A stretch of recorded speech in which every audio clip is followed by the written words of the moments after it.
शिव सत्य, शिव त्याग, शिव ही परम ज्ञान है। शिव भक्ति, शिव प्रेम, शिव ही विज्ञान है। शिव स्वर्ग, शिव मोक्ष, शिव ही ध्यान है। शिव जीव, शिव ब्रह्म, शिव ही ब्रह्मांड है। आज हम सभी संकटों का नाश करने वाले काशी विश्वनाथ की पौराणिक कथा का रसपान करेंगे। साथ ही भगवान शिव के महान भक्त और तीनों लोकों में विख्यात ऋषि की सच्ची शिव भक्ति की प्राचीन कथा का श्रवण करेंगे। भगवान विश्वनाथ की सच्ची भक्ति और कृपा प्राप्त करने के लिए पूरी कथा को अवश्य सुनिए। काशी विश्वनाथ की संपूर्ण महिमा का वर्णन शिव पुराण के कोटि रुद्र संहिता में किया गया है। भगवान विश्वनाथ की कथा इस प्रकार है। अपने अद्वैत भाव में रहने वाले परमात्मा में कभी एक से दो हो जाने की इच्छा जागृत हुई। फिर वे परमात्मा सगुण रूप में प्रकट होकर शिव कहलाए। वे शिव ही पुरुष और स्त्री दो रूपों में प्रकट हुए।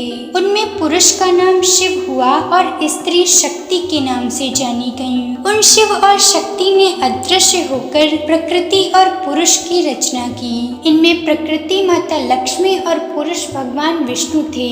वे माता पिता को न देखकर संशय में पड़ गए। उस समय निर्गुण परमात्मा से आकाशवाणी हुई कि तुम दोनों को तपस्या करनी चाहिए, फिर तुमसे सृष्टि का विस्तार होगा। माता लक्ष्मी और भगवान विष्णु बोले, प्रभु तपस्या के लिए कोई स्थान है ही नहीं, फिर हम दोनों इस समय आपकी आज्ञा के अनुसार कहाँ तप करें। तब निर्गुण शिव ने 5 कोस लंबे चौड़े शुभ और सुंदर नगर का निर्माण किया, जो उनका अपना स्वरूप था। उस नगर का निर्माण करके उन्होंने उसे भगवान विष्णु और लक्ष्मी जी को सौंप दिया। तब उस नगर में श्री हरि ने बहुत वर्षों तक तप किया। उस समय परिश्रम के कारण उनके शरीर से जल की अनेक धाराएं प्रकट हुईं। उसे देखकर भगवान विष्णु मन ही मन बोल उठे, यह कैसी अद्भुत वस्तु दिखाई देती है। उस समय इस आश्चर्य को देखकर उन्होंने अपना सिर हिलाया, जिससे भगवान विष्णु के एक कान की मणि गिर गई। जहाँ वह मणि गिरी वह स्थान मणिकर्णिका नामक तीर्थ हो गया। जब जल में वह सारी पंचक्रोशी नगरी डूबने और बहने लगी, तब निर्गुण शिव ने शीघ्र ही उसे अपने त्रिशूल के द्वारा धारण कर लिया। फिर भगवान विष्णु अपनी पत्नी लक्ष्मी जी के साथ वहीं शेष सैया पर विराजित हो गए। तब उनकी नाभि से एक कमल प्रकट हुआ और उस कमल से ब्रह्मा जी प्रकट हुए। फिर उन्होंने सृष्टि की रचना की। ब्रह्मा जी ने ब्रह्मांड में 14 भुवन बनाए। फिर भगवान शिव ने सोचा कि ब्रह्मांड के प्राणी मुझे कैसे प्राप्त कर सकेंगे। यह सोचकर उन्होंने मुक्तिदायिनी पंचक्रोशी को इस जगत में छोड़ दिया। यह पंचक्रोशी काशी कल्याणदायिनी और मोक्ष देने वाली है। यहाँ स्वयं परमात्मा ने अविमुक्त लिंग की स्थापना की है। इसीलिए हरे तुम्हें कभी इस क्षेत्र का त्याग नहीं करना चाहिए। ऐसा कहकर भगवान शिव ने काशीपुरी को स्वयं अपने त्रिशूल से उतारकर मृत्यु लोक में छोड़ दिया। ब्रह्मा जी का एक दिन पूरा होने पर जब सारा जगत नष्ट हो जाता है, तब भी इस काशीपुरी का नाश नहीं होता।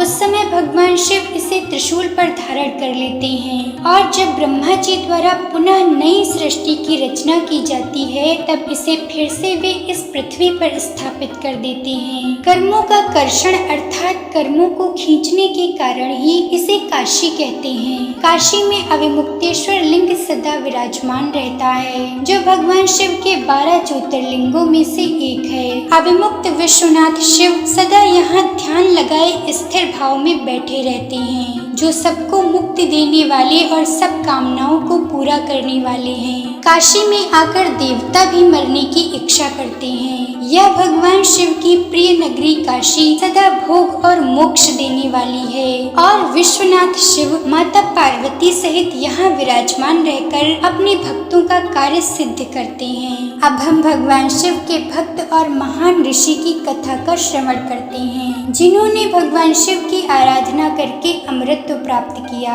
इस कथा का वर्णन पद्म पुराण के उत्तरखंड में मिलता है। महामुनि मृकंडू के कोई संतान नहीं थी। उन्होंने अपनी पत्नी के साथ तपस्या करते हुए भगवान शिव को प्रसन्न किया। प्रसन्न होने पर भगवान शिव ने पत्नी सहित मुनि से कहा, मुनि मुझसे कोई वर मांगो। तब मुनि ने वर मांगा, परमेश्वर आप मेरी स्तुति से संतुष्ट हैं तो मैं आपसे एक पुत्र चाहता हूँ। महेश्वर मुझे अब तक कोई संतान नहीं हुई। भगवान शंकर बोले, मुनि मुनि, क्या तुम उत्तम गुणों से हीन दीर्घ आयु वाला पुत्र चाहते हो या केवल 16 वर्ष की आयु वाला गुणवान और ज्ञानी पुत्र पाने की इच्छा रखते हो? उनके इस प्रकार पूछने पर धर्मात्मा मृकंडू ने कहा, जगदीश्वर, मैं गुणहीन पुत्र नहीं चाहता। उसकी आयु छोटी ही क्यों न हो, पर वह ज्ञानी होना चाहिए। भगवान शंकर बोले, तो तुम्हें 16 वर्ष की आयु वाला एक पुत्र प्राप्त होगा जो परम धार्मिक, गुणवान, यशस्वी और ज्ञान का समुद्र होगा।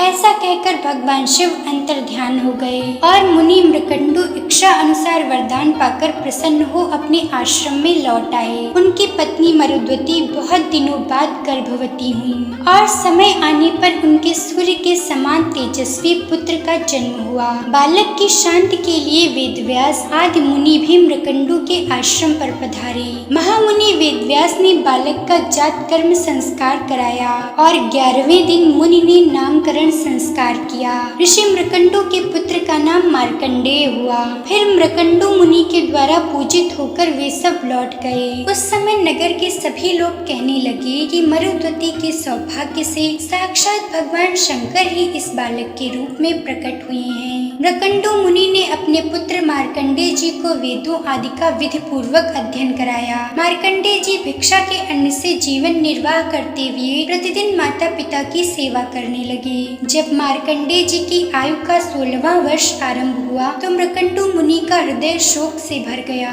वे दीनता पूर्वक विलाप करने लगे। मार्कंडेय जी ने पिता को अत्यंत दुखी होकर विलाप करते देख उनसे पूछा, तात, आपके शोक मोह का क्या कारण है? मार्कंडेय जी के मधुर वचन सुनकर मृकंडू मुनि ने अपने दुख का कारण बताया। मृकंडू मुनि बोले, बेटा, भगवान शिव ने तुम्हें 16 वर्ष की ही आयु दी है। उसकी समाप्ति का समय अब आ गया है, इसीलिए मुझे दुख हो रहा है। पिता की यह बात सुनकर मार्कंडेय जी ने कहा, पिताजी, आप मेरे लिए कदापि दुख न कीजिए। मैं ऐसा यत्न करूंगा जिससे अमर हो जाऊं। महादेव जी सबको मनोवांछित वस्तु प्रदान करने वाले हैं। वे मृत्यु को जीतने वाले, विकराल नेत्रधारी, सर्वज्ञ, सत्पुरुषों को सब कुछ देने वाले, काल के काल महाकाल रूप और कालकूट विष को ग्रहण करने वाले हैं। मैं उन्हीं की आराधना करके अमृत प्राप्त करूंगा। अपने पुत्र की यह बात सुनकर माता पिता को बड़ा हर्ष हुआ। उन्होंने सारा दुख छोड़कर प्रसन्नता पूर्वक कहा, बेटा, तुमने हम दोनों का दुख दूर करने के लिए भगवान मृत्युंजय की आराधना का महान उपाय बताया है। तुम उन्हीं की शरण में जाओ। उनसे बढ़कर दूसरा कोई हितैषी नहीं है। जो बात मन की कल्पना में भी नहीं आ सकती उसे भी भगवान शिव सिद्ध कर देते हैं। इस प्रकार माता पिता की आज्ञा पाकर मार्कंडेय जी दक्षिण समुद्र के तट पर गए और वहां विधि पूर्वक अपने नाम से एक शिवलिंग स्थापित किया। तीनों समय स्नान करके वे भगवान शिव की पूजा करते और पूजा के अंत में नृत्य करते थे। जिस दिन उनकी आयु समाप्त होने वाली थी उस दिन शिव जी की पूजा करते हुए वे जैसे ही स्तुति करने को तैयार हुए उसी समय मृत्यु को साथ लिए काल उन्हें लेने के लिए आ पहुंचा। पास आकर काल ने उनके गले में फंदा डाल दिया। गले में बहुत बड़ा फंदा लग जाने पर मार्कंडेय जी ने कहा, काल, मैं जब तक भगवान शिव के मृत्युंजय नामक महास्त्रोत का पाठ पूरा न कर लूं तब तक तुम मेरी प्रतीक्षा करो। मैं शिव जी की स्तुति किए बिना कहीं नहीं जाता, भोजन और शयन तक नहीं करता। यह मेरा निश्चित व्रत है। संसार में जीवन, स्त्री, राज्य और सुख भी मुझे उतना प्रिय नहीं है जितना कि यह शिव जी का स्त्रोत है। यदि मैंने असत्य न कहा हो तो इस समय सत्य के प्रभाव से भगवान शिव सदा मुझ पर प्रसन्न रहें। ये सुनकर काल ने मार्कंडेय जी से हंसते हंसते कहा, मालूम होता है तुमने बड़े बूढ़ों की ये बात नहीं सुनी है। जो मूढ़ बुद्धि मानव अपनी आयु के पहले भाग में धर्म कार्य नहीं करता वह वृद्ध होने पर साथियों से बिछुड़े हुए राही की भांति पश्चाताप करता है। 8 महीने में ऐसा उपाय कर लेना चाहिए जिससे वर्षा काल के 4 महीने सुख से बीते। दिन में ही वह काम पूरा कर लें जिससे रात में सुख रहे। जीवन की पहली अवस्था में ही ऐसा कार्य कर ले जिससे बुढ़ापे में सुख हो। जीवन भर ऐसा कार्य करते रहें जिससे मरने के बाद सुख हो। जो कार्य कल करना हो उसे आज ही कर लें। जिस कार्य को दोपहर में करना हो उसे प्रातः काल ही कर डालें। काल इस बात की प्रतीक्षा नहीं करता कि किसी का काम पूरा हुआ है या नहीं। ये कार्य कर लिया है, ये करना है और इस कार्य का कुछ अंश हो गया है और कुछ बाकी है। इस प्रकार इच्छाएं करते हुए मनुष्य को काल अचानक आकर दबोच लेता है। जिसका काल नहीं आया वह सैकड़ों बाण लग जाने पर भी नहीं मरता और जिसका काल आ पहुंचा है वह कुश का आगे का भाग छू जाने पर भी जीवित नहीं रहता। मैं हजारों राजाओं और सैकड़ों इंद्रों को भी अपना ग्रास बना चुका हूँ। इसीलिए तुम्हें क्रोध नहीं करना चाहिए। जिसका प्रयास कभी विफल नहीं होता उस काल की बात सुनकर मार्कंडेय जी ने कहा, काल भगवान शिव की स्तुति में लगे रहने वाले मनुष्यों के कार्य में जो लोग विघ्न डालते हैं वे शीघ्र ही नष्ट हो जाती हैं। इसीलिए मैं तुम्हें मना कर रहा हूँ। जैसे राजा के सिपाहियों पर राजा ही शासन कर सकता है, दूसरा कोई नहीं, उसी प्रकार शिव जी के भक्तों पर भगवान शिव ही शासन कर सकते हैं। भगवान शिव के भक्तों पर मृत्यु, ब्रह्मा, यमराज, यमदूत और कोई भी अपना अधिकार नहीं स्थापित कर सकता। काल, क्या तुमने यह नहीं सुना कि शिव भक्त मनुष्यों पर कहीं भी विपत्ति नहीं आती? ब्रह्मा आदि सभी देवता क्रोधित हो जाएं तो भी शिव भक्तों को मारने की शक्ति नहीं रखते।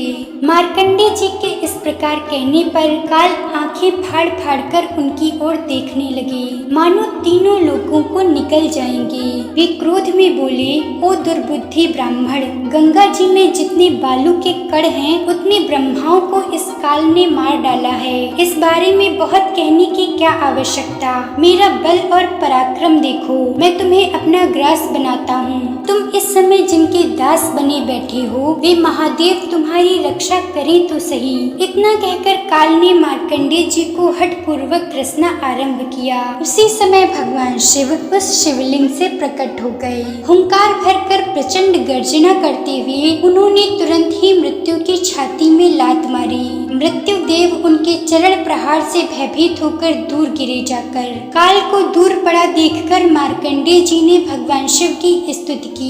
मार्कंडेय जी की स्तुति करने पर महादेव जी ने उन्हें अनेक कल्पों तक की असीम आयु प्रदान की। इस प्रकार देवाधिदेव महादेव जी के प्रसाद से अमृत पाकर मार्कंडेय जी ने बहुत प्रलय दृश्य देखे। वरदान पाने के बाद मार्कंडेय जी ने पुनः अपने आश्रम में लौटकर माता पिता को प्रणाम किया। उसके बाद मार्कंडेय जी तीर्थ यात्रा करते हुए इस पृथ्वी पर विचरने लगे।